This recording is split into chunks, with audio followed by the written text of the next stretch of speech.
It is a Christmas morning special. We've got one of our all-time favorite guests, Kyle Emanuel, in studio. Plus, why not NFL picks with my dad? An abbreviated Hot Mic starts now. Hot Mic with Dom Izzo. Really? Really, Dom? No. I like what Dom's doing. Okay. Dom Izzo. Jeez, come on, Dom. What do you think I am, a magician? Yeah, I'm fired up, Dom. What else could I say? Absolutely. I was great to get on the field, and then Dom came up to me, and I'm trying to walk away from me. I just wanted to enjoy myself out there. Hot Mic. Great job. There's got to be some kind of intelligent question about something. Coach Dom Izzo, WDAY in Fargo, North Dakota. Can you give me a layup or something? Hot Mic. Presented by Northwestern Mutual. That program is second to none. On the networks of WDAY. You know, if it's not about sports, I find it very hard to concentrate. Here's Dom Izzo. Dom Izzo. Kyle Emanuel takes it all the way. Upended at the 35-yard line. Emanuel. Kyle Emanuel. We love this player, the way he plays. Man, this guy makes plays. Is sacked by Kyle Emanuel, the winner of the Buck Buchanan Award. That goes to the best defensive player in the country. Now, we haven't seen this intro at, 2 years, 2.5 years. Merry Christmas, my man. It's great to see you. Thanks for coming by. Yeah, absolutely. We figured the best way to spend Christmas together is with my guy I spend every Saturday with the fall with, and we didn't even get to spend the last Saturday together because you had to bolt because of a funeral actually that day. Yeah. So, and it ended up being a funeral at the Fargo Dome that day as well. Yeah, it's a family event, right? And I think, you can put it on me, I guess, if you want to call it an announcer jinx or whatever it was. I talked to a couple different people, and look, I hate doing this, especially as a player. Like, you never assume anything. But, like, in our business, right, you have to assume something. So I'm saying bye to you guys, like, well, I'll see you next week, right? And I'm telling some other people, and lo and behold, there was no next week for us. So, yeah, it was a abrupt end for us, the fans, players, everyone. So, all right, before we get any football stuff, we got some breaking news to share, even on Christmas morning, because this is the best announcement, best present ever, that you and your wife Jackie are going to be parents coming in June, man. Congratulations. That is so awesome. Yes, thanks, Don. I appreciate it. It's I'm fired up. I'm already going through the whole like dad things of like, man, I hope I don't screw this kid up, right? Like hopefully making all the right decisions. But yes, we are excited, as you said, the best possible gift that could have come for Christmas. So I've actually known since October. Okay. We've been holding on to it for a while. I wanted to tell my family in person down in Nebraska, so we had to wait till Thanksgiving, and then we. How tough was that, by the way? It was hard. I did the same thing with my parents, and it was brutal, man. It was tough. We were trying to drop subtle hints. My parents were talking about coming up to a game, but October was crazy, right? With NDSU, I had some work travel as well. The boys were gone 3 games in October. Right. Yep. So I kept kind of trying to drop hints to get them to come up, and I think I almost gave it away for doing that, but it didn't work out. But anyway, but it was awesome getting to go to Thanksgiving, and my nephew actually was playing in the state championship game, and so. Yeah, sister, everyone, both my sisters were back and went to the game and got to kind of tell everyone. That's awesome. So due in June? That's right. It's a great month. That's when the 14th. Jackman was born. So yeah. I mean, pretty close. Yeah. Jackman was born on the 17th. So now the run up to begin. I remember the crazy stretch we had was to build the dresser. That's a real pain in the butt. I'm just going to tell you right now. That was a pain. The crib, all that. Like, I'm not hands-on, as you probably could imagine. So if you have that skill, you're already a light years ahead of where I was. I can put things together, right? I've done that a lot, but I'm just more worried about all the list of things you have to get. I'm already employing people and being like, hey, if you have advice on things you bought that you love, things you bought that you're like, I don't know why I got that, like, send them my way. We got the Mamaroo, which is it like rotates the baby in there. That was really sweet. Jackman fell asleep. That was clutch. There we go. Pack and play is really good. I'm sure that'll be on some sort of baby shower list for Jackie. That was clutch. I'm mostly leaving it to her, right? But I would like to have, I'll have a little bit of input. So. And you don't know what you're having yet, correct? We are not. Okay. We're actually not going to find out. Okay. We're going to wait all the way until the delivery day. So some people, it's fun. It's been fun telling people that because some people are like, "You're insane. I don't know how you can wait that long. I could never be that patient." Other people are like, "That's awesome. That's how everyone should do it." So everyone's kind of split. I think split down the middle a little bit on that one. But we've talked about that basically since we got married. If we ever have kids, that we want to wait, and so that's what we're doing. So Yeah, we found out ahead of time, and we knew, and I'm glad I did. I think because that helped. But I mean, it's for one's own prerogative on that, and find out the day of, and then there you go. What we like to say is like there's not many surprises in life where you're it's going to be good either way, and you don't really care, Exactly right. and so it's like, well. We'll just wait and, and be surprised. How I know your mom and dad. How are they react being grandparents? They're pumped. So they have 6 grandkids already, but my niece is, I'm going to butcher the 7 or 8 already at this point. So it's been a while since they've had a grandbaby. My parents were pretty fired. How about up. Jackie's mom and dad? How that? This is number one, right? Number one for them. So I think they were almost in shock. I think a little bit at first, but everyone is very excited. All right, so. We've been asking all our guests this week on what was the main gift as a kid you wanted? Was there one you always I gotta have this? What comes to mind? Yeah, well, I think the ones that always come to, at least for me, the ones that come to mind are the ones you didn't get. Yeah. I don't know if that's for everyone. For me, it was a Nintendo 64. Oh yeah. Which I'm aging myself there. If there's anyone. I don't even know. Maybe if you're younger than 25 or 20, you definitely don't even know what that is. Well, maybe you do. But anyway, I always wanted a Nintendo 64. Yep. My buddy had one, so I'd always go over to his house and play it. And I never got one. I'm trying to think what else. That's the number one. And then I ended up getting at one time I wanted a PlayStation 2. I did get that. Oh. So, but the Nintendo 64. So I'll date you even more. It was a Super Nintendo for me. I actually had one of those too, Dom.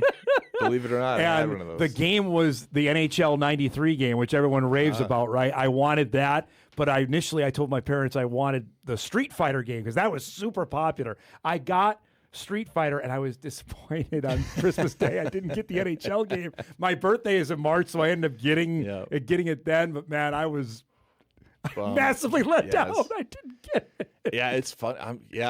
Outside the 64 is the one that just burned in my mind. Yeah. I mean, we always wanted a dog as kids too. I don't know if for Christmas we never got that either. Which honestly, being older now and about to be a parent, I totally get it. They're like, you're not going to take care of that thing. How is your pup going to react now to a little one being in the house? Yeah, he'll be great. Yeah, we've had him around. My cousin, we actually just had him around. 8-month-old basically over Thanksgiving. My cousin has a 8-month-old daughter, and they were like best friends. Yeah, so he'll be awesome. Our dog Coop, which is way tinier than yours, Coop's he thinks he's 50 pounds. He's 18, but that was the best. Was bringing Jack home and having him in her. And Cooper was awesome. Has always been an overprotective big brother for Jack when he was tiny. That was the best part of. One of the best parts of bringing Jack home. I'm excited about that part. Yeah, we'll have to try and capture that on video if possible. That's a pretty good one. I'm excited to see what he does. So, what were the Christmas Day traditions you had in your family growing up? You had things you guys did every year? Yeah, nothing too crazy. We would always go to Christmas Eve Mass, and then we would come back and kind of have I guess I'd call it a special dinner. It was nothing too crazy, but I was always the same. I think we had shrimp cocktail and some type of soup, which was different. We just never did that. And then we would always open one present on Christmas Eve. Yeah, we did too. Yeah, so always one on Christmas Eve, and then we'd do the rest on Christmas morning. Then my grandparents, because both my grandparents growing up were about 20 minutes away. I didn't know that. I was going to ask. So was your extended family right there as well in Schuyler? Okay. So both my grandparents, within one was probably 10 to 12 minutes, 15 minutes maybe at most, and one was 20. That's cool.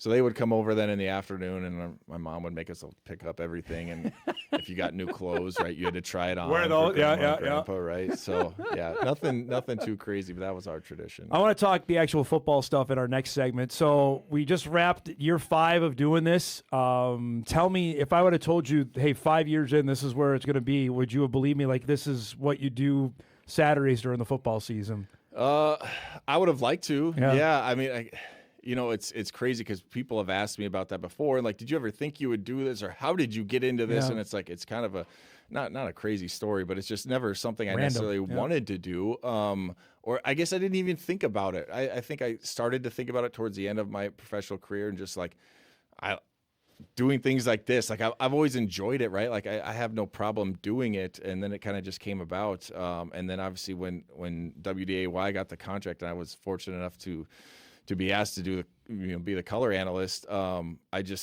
obviously it was something I wanted to jump at, and it's a lot, as you know, especially, I'm working full time as well. So it's, prepping in the evenings and you're still working and trying to do all these other things, and then giving up basically your entire Saturday. But I absolutely love it. I know you do too, obviously, Dom, so I'm preaching to the choir here, but it's something that's unique. Not a lot of people get to do it, especially, and I think as a former players are always, in one way or the other, you're trying to stay connected to the game somehow, and that's why you see a lot of people go into coaching, or they go and they be strength coach, or what. Did you ever think about that? Did you ever think about coaching at all? I always said, I'll never say never. Yeah. I'm more of a, I moved around enough, and it's not even a lot compared to some people. But I wanted something a little more stable, right? And obviously in the coaching world, you see it, right? It ain't that. No way. You don't get a lot of promotion. I mean, you can, but promotions are moving around the country.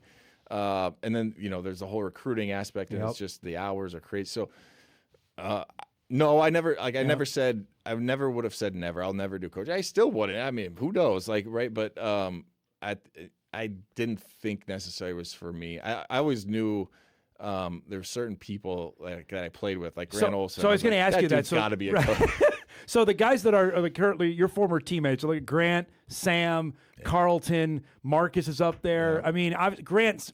I agree with you. And I was covered. I'm like, that guy will be involved in football. And did any of the three of them surprise you now that they're doing that? No, it doesn't surprise me. Now, again, but Grant was just head and shoulders above. And I think anyone who played with him would say the same thing. Yes.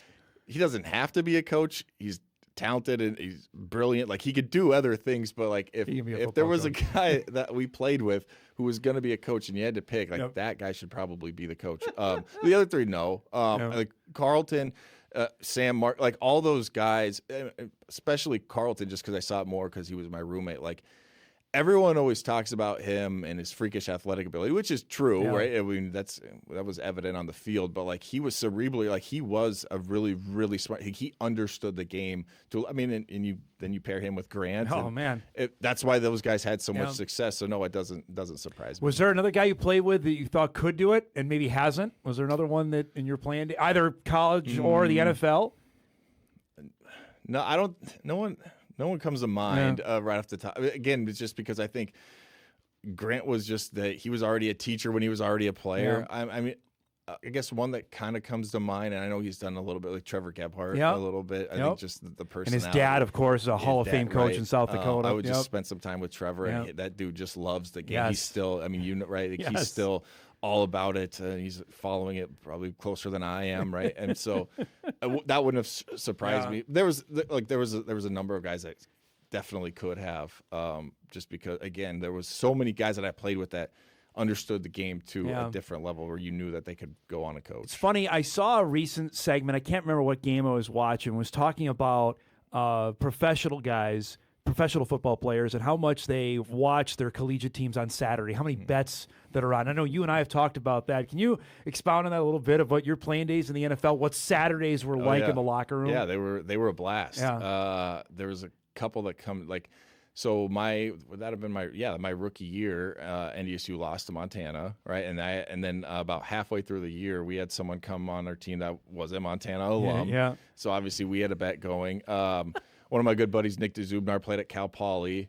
He didn't even want to bet me because he knew they had no chance. And I was like, it doesn't matter, man. We have to do it right. So we're gonna make a bet. He had to wear my NDSU shirt around. That's awesome. Of course, I got him the brightest yellow one that I could find.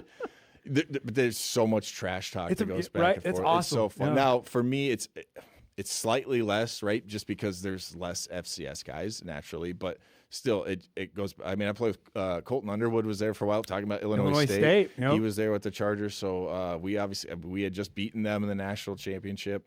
There was someone, Desmond King played for Iowa. That's right. I still remember that. Still, I mean, we're talking 10 years basically, and he was still trying to tell me that field goal didn't go in. He's like, that actually wasn't good. And we should have won that game. Are you kidding me?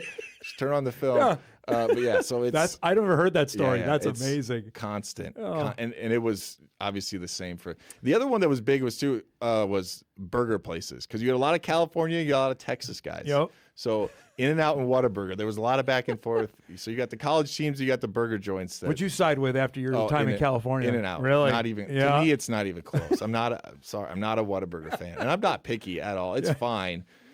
In-N-Out is I wouldn't say, I'm not one of those people that's like, it's the greatest place ever, but give me In-N-Out. I got down a YouTube wormhole here last night, actually. I don't know. I was watching some old ESPN old Sunday night broadcasts of San Diego Charger games from the old stadium, and you played in it. How much, and I think we've talked about this maybe on this show, how much the Charger fans in San Diego loved their team. You talk about, because it's not the same. I mean, LA now, the Chargers are having a great year, but I've always heard it, and I think you experienced, SoFi is not a home stadium. Anybody can come in and do that. It was not the case in San Diego. Yeah, well, so I almost had to hear the stories about it because I was in such a weird transition kind of. So because I was there for 2 years, right? But it was already being talked about. There was already okay, are they going to build a new stadium or are they going to move? And then of course we weren't very good. We won 4 games, I think, my rookie year, and 5 my second year, or something along those lines. So we weren't very good. Yeah. San Diego is a destination city, so we definitely dealt with some of the things that LA teams, California teams deal with, where you get taken over. I still remember a Raiders game when they were good. That was the year Derek Carr broke his leg, but they went like 12-4 and won the division, and they were really good. And it was end of the year, and I'm telling you, Don, it was like 80% black. That's everywhere. Tough. It was the black hole basically made its way to San Diego. But yes, I will say, I mean, the people that are there that are homegrown, that are from San Diego, they loved their Chargers without a doubt. And I'm sure I've told you this before. I wasn't shy, but I wish they would have stayed in San Diego. I think the majority of people do.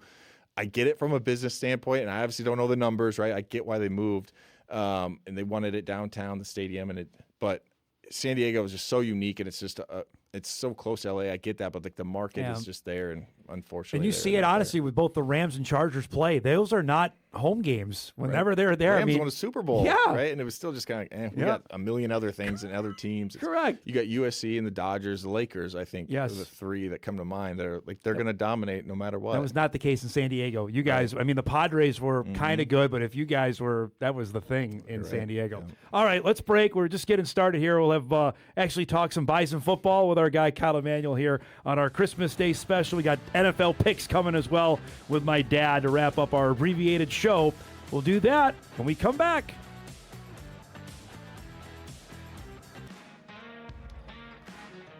All right, welcome back, everybody. Christmas Day morning being spent with the Bison TV guys. That's fun. Back with Kyle Emanuel here in studio. We should actually talk about the football team. I suppose, yeah. What's your gut tell you for the national championship with Illinois State, Montana State? Oh, my gut tells me Montana State, right? I mean, I don't think there's a line out yet. I think they will probably be. I don't know about heavy favorites, but as you and I were talking before we even came on air, like Illinois State, and I said this. I think I said this on our pregame show, like maybe both times that NDSU played. I'm like, Illinois State to me is a team. They're hard to figure out. You looked coming into the first game that NDSU played. I mean, you're looking at the scores, and I think there was like North Alabama and there was someone else, and like they just squeaked by them, and you're like, okay. But then you kind of look on paper who they have. Victor Dawson, I'm a big fan of him. I think he flew under the radar. I think people are finally understanding him. Like Daniel Sobkowitz, I knew was good, and then we saw him in person because we weren't calling that game, so we're on the sideline, and I'm like, okay, he's better than I thought, and he's having a Bryce Lance-esque run here in the playoffs. Rittenhouse is better. Rittenhouse was always a player that was capable, right? He made some, again, head-scratching plays, but when he's on, he is dangerous. So you started to look at it like, okay, this is a good team, and now they have the momentum. They're hot. Now, maybe the worst thing for them is they have to actually take a week off. I don't know. It wouldn't shock me if Illinois State won. It wouldn't shock me by any means, but I do think it's interesting. There's also the storyline of, all right, Brent Vegan. Last year we were talking, this is the year. That was their team, man. This is your year. If you don't do it now, when? And now here they find themselves back here, and they're going to be heavy favorites. So I would obviously, I'm going to lean towards Montana State. As a former Valley guy, though, even the Bison and the Jacks aren't there, and the league is still in the title game for the 15th year in a row. Okay, that's what I was going to. I was actually going through my head. I was like, when was the last time there 15th. wasn't a Valley? It was team? The first year in Frisco. Was that your true freshman year? Was Delaware and Eastern Washington that year? Isn't that nuts? That's your true freshman year, man. That's a long time ago.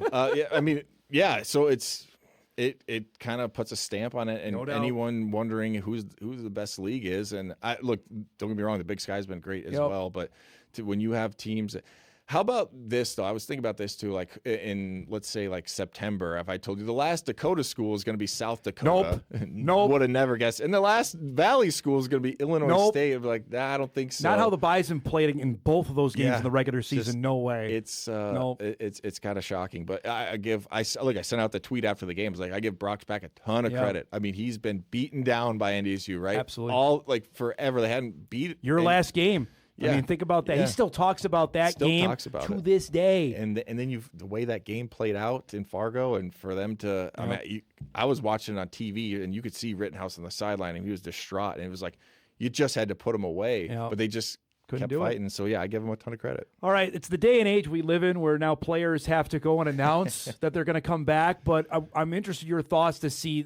I think the number, Kyle, is at 75. As we're on the air this morning, are going to come back for 2026, and some big ones. Donovan Woolen's going to come back. Yeah. Keenan Wilson is, as of now, is going to come back. What's that say that amount of players are going to return? Yeah, so I have two thoughts on this. Number one, as an alum, and we've talked about this a ton, Dom. Like for me, I know I didn't have to deal with the transfer portal, so I can't really speak to what it would be like if I had to deal with this. But like for me, it was never transferring was. I know it wasn't an option, but it wasn't even something I think I would have entertained because it was like NDSU became a part of me. It was like, that's my family. But now I get what these kids are dealing with. But still, as an alum, I like that they're still clearly feeling what I felt when I played at NDSU, and that there's a little bit more. You're playing for something more. You're playing for something bigger than yourself. You feel the Bison pride. You feel the brotherhood, right? Like all those things still exist. So as a former player, like that makes me happy. And it doesn't shock me by any means because of guy we were just talking about, Grant Olson, sort of like Tim Polasek understands all Samuel Jury, Mark. I mean, you go on and on, right? All these people, they understand what it means to be a Bison. So you're excited about that. But number two is what you just said is like, it's so odd that we even have to be here. No doubt. It's so odd. Like you basically have your recruiting class, your high school recruit, and then you have your transfers, and then you have your own current team. Yep. Wait, who are we going to get? Who's going to quote unquote sign today, right? Yes. Who's going to commit to us? Who's going to come back? So it's such a weird world. And obviously for NDSU, when you have the talent, when you have all the success, like to me, you're always going to have a bullseye on your team, and anyone who shines or shows any potential, there's going to be people anybody interested. That's an all-conference player or all-freshman member, you got to be on alert now, right? Like, okay, that guy, well, we'll go get him. And again, I don't blame the kids for this at all. It's not their fault. But like, I'm just thinking from a fan's perspective, like even when I was a little kid and you'd watching the Huskers, right? And there'd be a freshman and they stand out. You're like, man, I can't wait to see that guy next year and see what he becomes and how they develop. And as a fan, that's just got to be so tough now. And I'm not talking NDSU now. I'm talking just college football as a whole. It's got to be hard, right, to kind of latch on to a player knowing at any point, they can leave. So, yeah, I'm excited that they have that many guys coming back. Donovan Woolen's a biggie. We talked about this throughout the season. I had him on the show earlier this week and said, NDSU believed in me.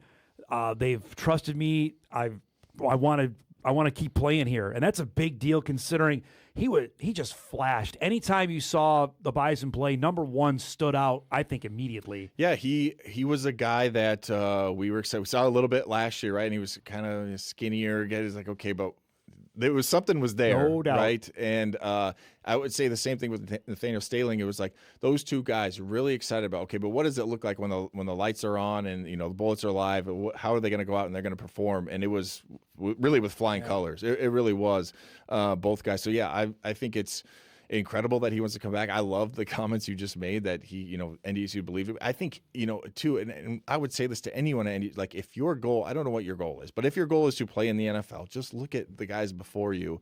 You can get drafted anywhere you want to right here at North Dakota State. And guys have proven that all the way from the number 2 pick right down to the later rounds. So anything you want to accomplish, you might get a little more NIL money somewhere else, maybe. But, I think, again, it goes back to what I said. I think he feels kind of the stuff that I felt even back 10 years ago or whatever it was when I was still playing. That linebacker room is going to look a little different. Obviously, Logan Kopp is moving on. We know Woolen's going to be back. We assume Staling's going to be back. I think Gavin Sell, Peter Haugo, there's some names. Sell comes out, and he had only played one, but Grant was talking up this guy. He said, this guy reminds me of what Logan Kopp was when I first saw him. And that's high praise considering Cobb was a 3-time first-team All-Valley player. Well, and I would say Grant, he's a good friend of mine, and he will not BS you, right? Yeah, like no doubt. If he likes someone and he tells you, like, because he said the same thing about Staling to me for years. And I was like, okay, I believe you, but I don't know. I haven't really seen him play. Right. And then he plays, and obviously he was right. So, yeah, I would say the same thing.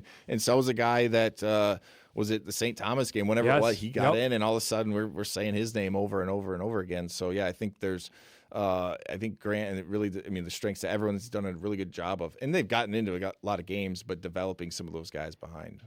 You've so unfrequently experienced losses, so I can't really ask you this, but I'm really interested for the guys that are going to come back, what this loss will do going forward for 2026. Yeah, I think it's good. Yeah, it's a good point. I mean, I guess your loss was in the middle of the season, or well, it would have been Eastern Washington, my true freshman year. But at that point, we still national championship. We hadn't won one at that point. I kind of thought this when I saw we were just talking about all the tweets coming in and guys like, I would not be surprised if you see an angry team next year. Like it seems like, and look, I think the players feel this. I think the fans feel this. I feel this a little bit. Like it felt like, it's tough to say robbed, but a little bit like we were robbed of. We were talking an all-time team at one point, right? Like offensively, they were putting up numbers that were going to break records. The defense was outstanding, around like 11, 12 points a game. And then for it just to end so abruptly, it was kind of like, well, we're going to wake up from this, right? And they're going to be playing next year. I said it on the radio. I was like, I think I'm going to still put my suit on Saturday. I'm going to drive to the Dome at 9, around 9 a.m. and be ready to go. It just didn't feel real. So, yeah, I think not that you want a team that needs external motivation, but if you need it, you certainly have it, right? I think they're going to come back. I mean, it's cliche, but the whole unfinished business thing. And this team, as we were just talking about, I mean, the road outside of Illinois State, if they get past Illinois State, the road to Nashville would have been paved. Yes, in gold, man, is exactly them. right. And so they have to be feeling like, we let one slip away, especially the way that the game played out.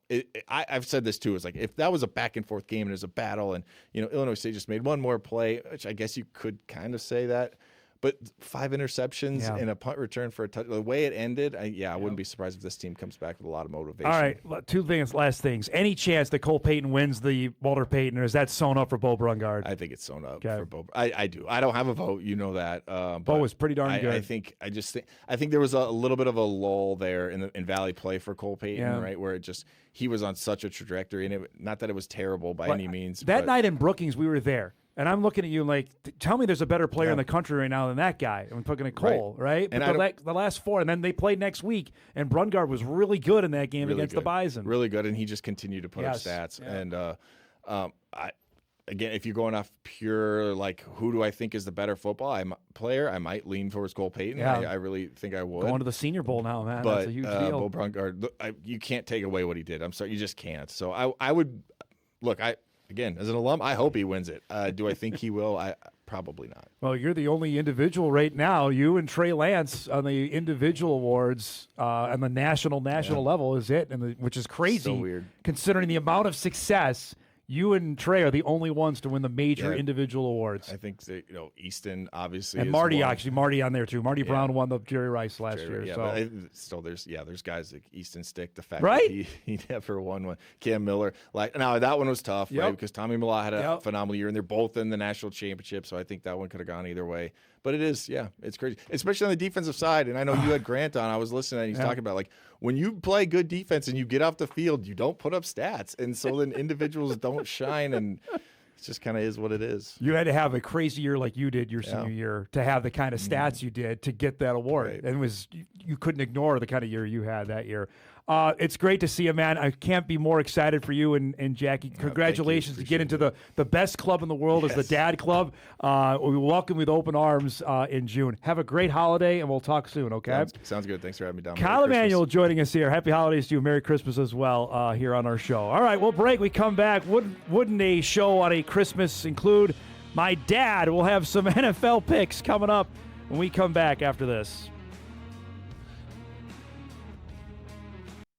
If that was me and you, if you'd have went with a Boston, you'd have been living in the garage. I had a Yankee hat on, of course, which I usually almost always do, but she says to me, if I were you, I'd take that hat off. And I looked at what look at it to begin with. I ain't taking my hat off. I know where I am. Yeah, right. You believe anything that guy says? Because I don't. He said he was going to marry J-Lo, too, remember? Come on. I finally told your mom. I said, there's no sense. Let's just put TVs in the room because I'm only going to wake them up anyway. So that's how I got a television? Why wouldn't we spend Christmas morning together? Here he is with his Santa hat ready to go. My dad to do some picks here on a Christmas morning. Merry Christmas, Pops. I miss you. I love you. What's going on? I miss you and love you too, man. I wish you were sitting right there with you. So we're asking everybody this week, when they were young, what was the gift they had to ask? So I don't know this. Did you have one that you bugged your mom and dad about that you really wanted when you were a kid? Did you have anything? Yeah, but I remember. No, not really. That was just whatever was there was there. I remember we got bikes one year. That was the best that I remember. You're going to remember that you wrecked my aunt's bike, your older sister's one? Is that what you're going to tell me? She never lets me forget it. So. All right. How about on the flip side? Was there a gift that I kept bugging you about that I wanted when I was a kid? Transformers a lot. I remember that. You always wanted Transformers. Something just like Jack, man. Same thing. Those same Transformers he has now. So that's good. Yeah. All right. Well, I know. That was some of them. I remember that being one of the ones you always asked for. That's all. What did you guys do Christmas morning? Oh, because people don't know. Dad's from a big family. So what did you guys do on Christmas morning? What was it like when you were a kid? Oh, just crazy. There was 6 of us, so it made it, But I can remember sitting at the top of the stairs waiting for somebody to say come down. So that was. Who was that? Was that your dad or was that who? Mom and Dad. Yeah. I could hear them down there. I knew they were getting ready, and I was just sitting there waiting. That's all. That's awesome. I never heard that story before. Yeah, I remember one time it was they told us to go to bed, and I was laying at the bottom of the stairs, and I could hear them monkeying around down there. Now I can't remember how old I was. No, when Steph and I were young, who got up earliest? It was always Steph, right? Yes. Yeah, it was always Steph. Yeah. You usually had to wake you up. You never like when? Like how early or late, quote unquote. No, it was probably by 7 anyway. Okay. We always told you I'm sure Steph was up at 5. Yeah. So I can tell you, we're not making 7 o'clock at my house. There's no way that happened. Yeah. None. We used to make you wait. I tell you, I was charging the camera, but it was always charged. I was just waiting to have my coffee and to wake up, right? To wake up. Oh man.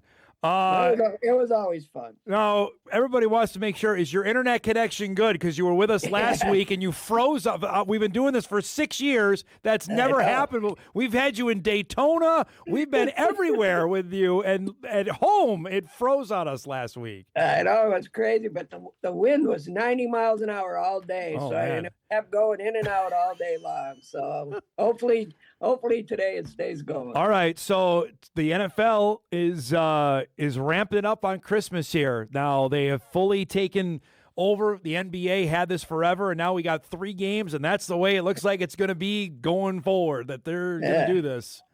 Yeah, but they got 3 clunkers now. Well, yeah, they weren't hoping. They didn't think they were going to have like 4 backup quarterbacks playing in these games today. Crazy. I mean, I'm sure they hope. I'm sure the Broncos Chiefs, they thought was, and the Lions Vikes was going to be a good one. Yep. All 3 of those games could have been barn burners. Well, here's the thing. We talked about this earlier in the week. Like, there's 2 weeks to go, and there's only 4 playoff spots left. I mean, that's no fun. Yeah. You know what I mean? Like, there's almost no drama with the last 2 weeks. They can still get different positions, though, right? Yes. Different seeds. Yeah. Yes, but in terms of teams fighting for spots, we only got a couple. So. Yeah, that's it. But you're gonna have some pretty good teams in there that haven't been around. That is true. We're gonna have we're gonna have no Lamar. We're gonna have no Mahomes. Right. That alone is weird on the AFC side. So just trying to get rid of Philadelphia right away. It'll be perfect. I don't think they're going anywhere. So all right, should we do some picks? I'm ready. All right, we're gonna start. We mentioned we got 3 games today. Netflix has 2 of them, including the Vikings game, and then Amazon Prime tonight. We'll start with the Cowboys and the Commanders. Dallas is a 7-point favorite. Dallas has been eliminated and facing a Washington team that's going with I think their third-string quarterback now for this game. They're really hurting all the way around. Give me the boys. It's got Dallas -7 there. The Vikings are likely without J.J. McCarthy. The Lions are clinging to a threat after they lost to your Steelers in a crazy finish on Sunday. That was a crazy game, man. Wild game there. What happened to McCarthy now? He's got a finger injury. Who knows? He got hurt. Give me a break. Detroit is a 6-point road favorite against the Vikings. I'll go with the Lions. And he's got Detroit. Is it on his throwing hand? Yeah. Oh, that's fine.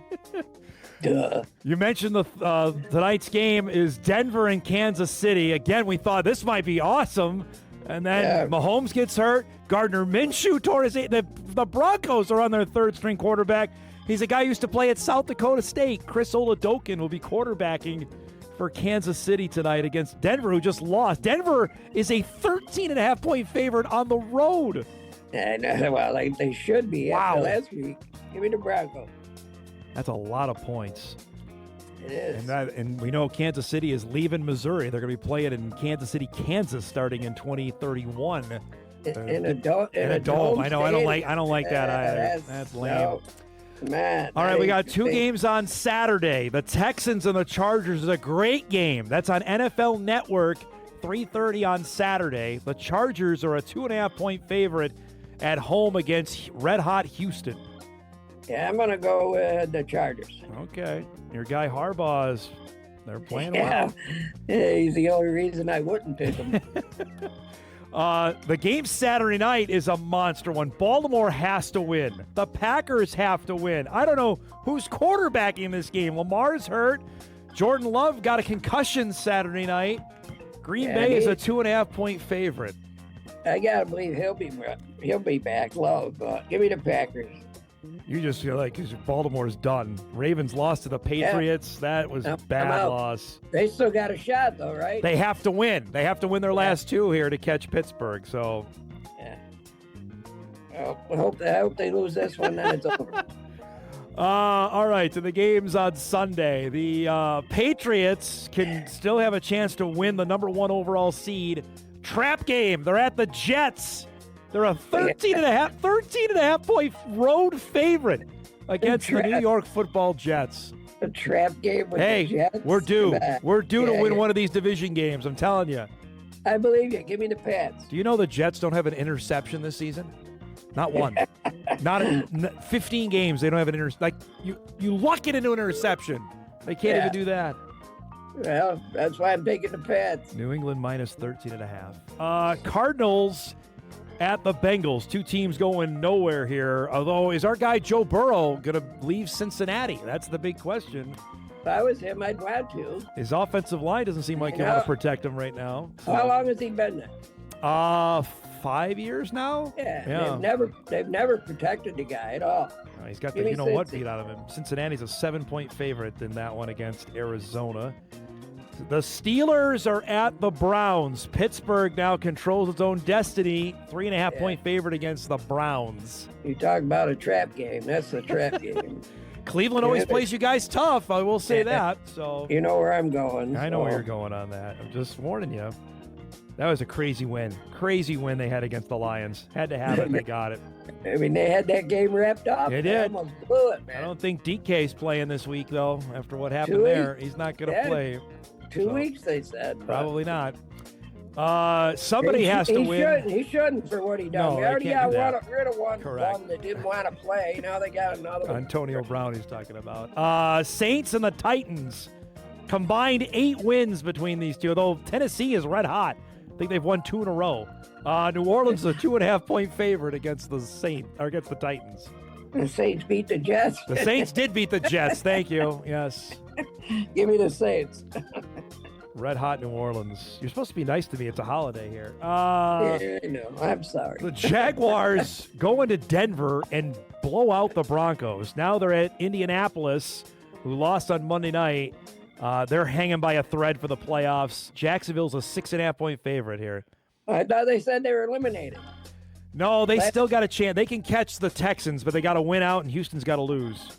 Oh, okay. I'll go with the Colts. Indianapolis, that's a 6.5 there. Because I want to see the grandpa do good. Tampa Bay, your guy Baker, what's he doing? Tampa Bay is in a bad way right now. Yeah, they just collapsed. They're at Miami. They have to win, knowing, though, the game with Carolina, the last game of the season, is going to be for the division. Tampa Bay's a 5.5-point favorite against Miami. Yeah, but they better win this one. Give me the Bucks. You got Tampa Bay. There. See, there's some good games. Okay, this one here, Seattle and Carolina's a good game. The Seahawks, though, after the big win over the Rams, I got to go all the way across the country to play Carolina. Seattle's a 7.5-point favorite against the Panthers. That's 4 o'clock game, right? No, it's a noon one. It's a noon start. That's gonna hurt, man. Give me the Seahawks. All right. I think Seattle minus 7.5 there. All right, let's go. Darnold did his best to give it away. He did. Yeah, he did. All right, we got to hustle here. Giants, Raiders, somebody's got to win. Where are you taking in that one? Giants. Giants in that one. Philadelphia. How about the Bills and the Eagles? A biggie, though. Buffalo, 1.5-point favorite. It's a pick'em game in Buffalo. Yeah, give me the Bills. All right, he's got Buffalo there. Sunday night is a good one. Bears and the 49ers, each team with 11 wins. San Francisco's a 3-point favorite at home over the Chicago Bears. I'll take the Niners. Okay. Even though the Bears look pretty good.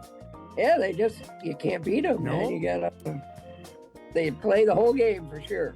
Finally, Monday night is a stinker. Rams are Atlanta. Although your guy Cousins is playing well, the Rams are an 8.5-point favorite on the road. He is playing well. Give me the Rams. All right, he's got the Rams. Well, you better hurry up. My battery's showing. Perfect timing. I love you. Merry Christmas. I'll talk to you later, all right? Thanks for doing this. Merry Christmas. I love you, too. Give everybody a big hug for me, man. There he goes. My Pops with his Christmas Day picks as we got the NFL games starting later today. We'll take our final break on an abbreviated hot mic. We come back. We wrap things up, get you ready for a great sports Christmas day. Hot mic wraps after this.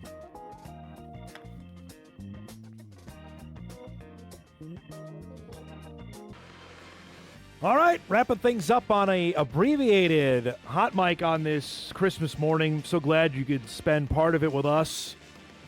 We were preempted a bit because the Christmas Day Parade is on ABC. That is wrapping up here, getting ready for basketball. Then we've got, we had Kelly and Mark was on before us, so that's why we're only on for an hour today. Back to normal time tomorrow. First-time host we're breaking in. Riley Swenson will be in the big chair here tomorrow. Our newest WDAY sports anchor was excited about the opportunity to do it, so he'll be guiding you tomorrow. This is my last day of the year. I will be off for the rest of this week and next week. Sam will be back. He'll be filling in for me next week. And then, as maybe some of you know, I'm heading to Nashville at the end of next week to go down for the FCS Championship game to MC the Walter Payton ceremony. We'll check out a little bit of the FCS Championship, and then I'll be back. And then we're rocking and rolling into 2026. So as we wrap up the year, I just wanted to give a couple of quick thanks here just for my final show. First, to our unbelievable viewers and listeners that have been with us every day since we've been doing this now for 6 years. It means the world to me that you've put your trust in me and our staff to do this and enjoy it and come back each and every day. It means more than I can say. And we are really excited about what we have planned for 2026. We got some new technological things we're going to break in next year, and I'm really, really looking forward to doing that and trying to do things even better than we have even in 2025. We did some amazing stuff this year with remote shows all over the place, whether it be at golf, football, basketball, you name it. We tried to test ourselves the best way we could, and it meant a lot. You've also probably noticed, though, those that watch, that we've had sponsors this year. A heartfelt thank you to Rick Fletcher at CI Sport. They were the first to hop on board with us. They're going to be back with us in 2026. The faith that they've had in me and the show is means a lot, because those are our first real devoted sponsor. And also a big heartfelt thanks to Northwestern Mutual. and to Derek Dinger and his family. They have become friends. If you've missed it, we've had each of the Dinger children here. Hudson, who's going to go play baseball at North Dakota State. Baylor is maybe the best volleyball player in the state of North Dakota. Last week, Derek brought by a Christmas gift, a thank you, which he didn't need to do. He actually consulted with my dad and with Sam on this, and they got me a Darryl Strawberry framed jersey, which is now hanging in my office here at WDAY. It's one of the coolest gifts I've ever got. Darryl Strawberry was my favorite player growing up. I had his glove for 15 years that I played with. I have that very jersey at my house in Moorhead. So just a really, really thoughtful gift. And I'm so excited about our partnership and couldn't be more excited about where we're going to take things in 2026. So I just wanted to give a special shout out to each of them for their belief in the show and wanting to continue that into the new year. So a thank you, and hopefully they all have a great holiday and Christmas. A shout out to my guy, Eric Bennell. We're in our new transition here, so he doesn't have his camera or microphone, unfortunately, but for doing this show every day, making it look the way it does, Eric puts in a ton of work on it. Merry Christmas to you, brother. I love you, and I hope you have a great holiday, and thank you for all you do. All right, let's do some What to Watch before we get out of here.